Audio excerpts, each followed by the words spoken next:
ఆయన మినిస్ట్రీకి వచ్చిన తొలి దినాల్లో మా సంఘానికి వచ్చారు. ఆయన ఒక హీరోగా దేవుని సేవకుడుగా మారాడు కదా, ఎలా ఉంటుంది ఆయన పరివర్తన ఎలా ఉంటుంది, మాట ఎలా ఉంటుంది అని వెళ్ళేటప్పుడు ఆ మాట విని నేను ఎంతో దీవింపబడ్డాను. ఖచ్చితంగా వెళ్ళాలి అనుకున్నాను. మరి జిత్తిలింబ అయ్య గారి విషయంలో అయితే మరి చెప్పనక్కర్లేదు. మరి దేవుని చిత్తము గురించిన మర్మమును సంపూర్ణ జ్ఞాన వివేచన కలిగిన వ్యక్తి కాబట్టి ఆత్మీయ క్షమాభివృద్ధిని పొందుకోవాలని వచ్చాను. వినుట వలన విశ్వాసము కలుగును. వినుట వలన విశ్వాసం ప్రారంభమైంది కానీ అభివృద్ధి అవ్వలేదు. వినుట అంటే ఇంకా వినుచున్న కొద్ది నా విశ్వాసం కానీ మీ విశ్వాసం అభివృద్ధి అవుతుంది. కాబట్టి వినడానికి మనం వచ్చాం. ఈరోజు దేవుడు మనతో మాట్లాడుతున్నాడు. కాబట్టి దేవుని కృపను గురించి ఒక కీర్తన పాడుదాం.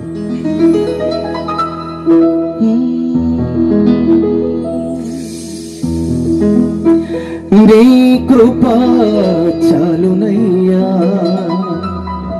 యేసయ్యా, నీ కృప చాలునయ్యా.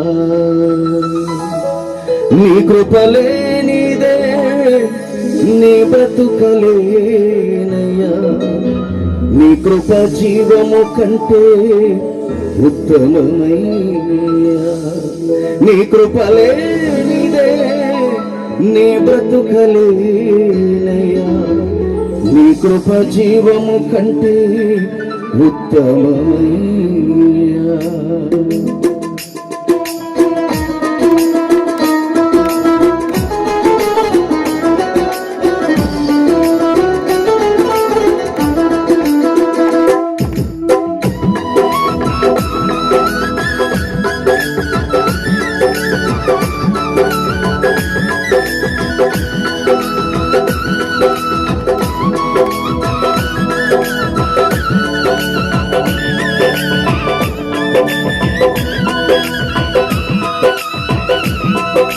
నీ కృప చాలునయ్యా యేసయ్యా, నీ కృప చాలునయ్యా. నీ కృప చాలునయ్యా యేసయ్యా, నీ కృప చాలునయ్యా.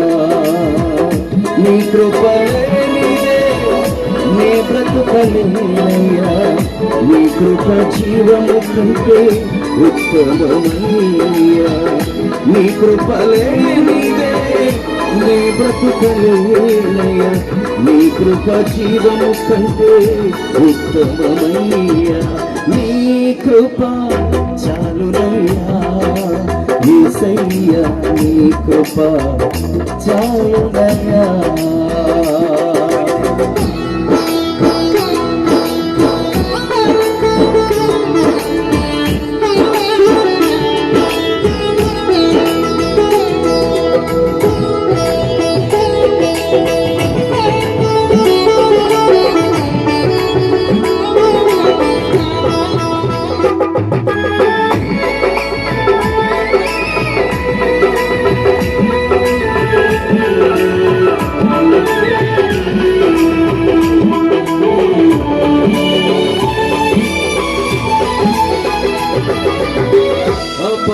అపరాధములచే చచ్చిన నన్ను జీవింపజేసినది నీ కృప.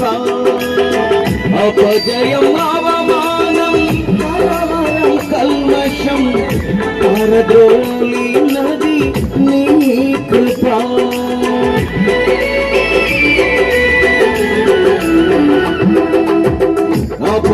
అపరాధములచే చచ్చిన నన్ను జీవింపజేసినది నీ కృప.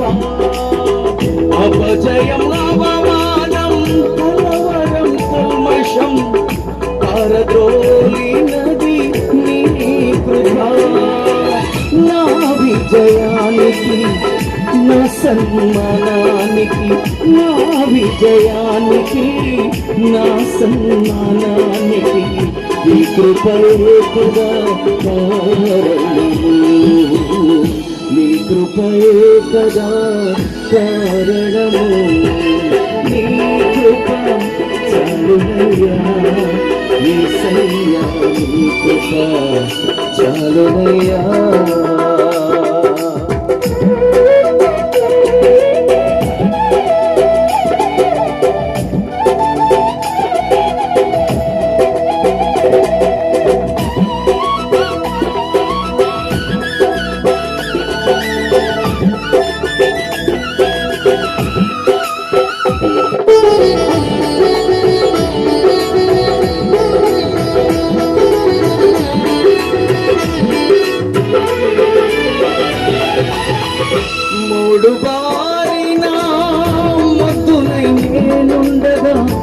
చిగురింపజేసినది నీ కృప.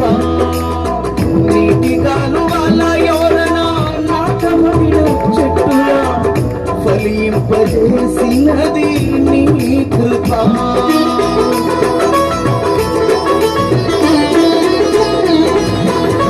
మూడు బారిన జీవింపజేసినది నీ కృప.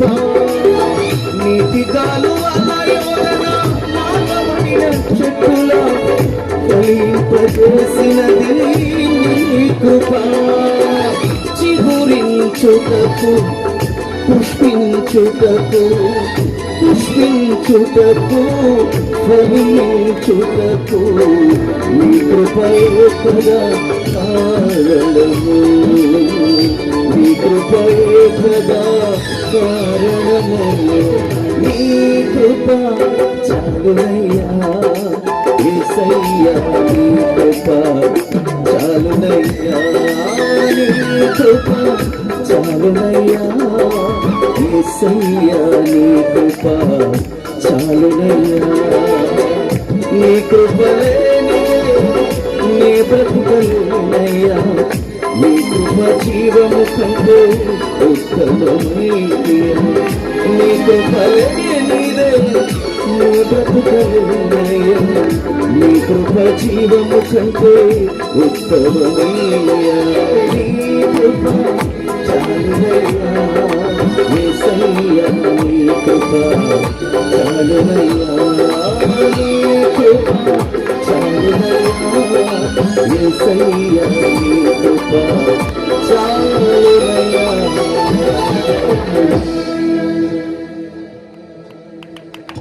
గట్టిగా చప్పట్లు కొడదాం.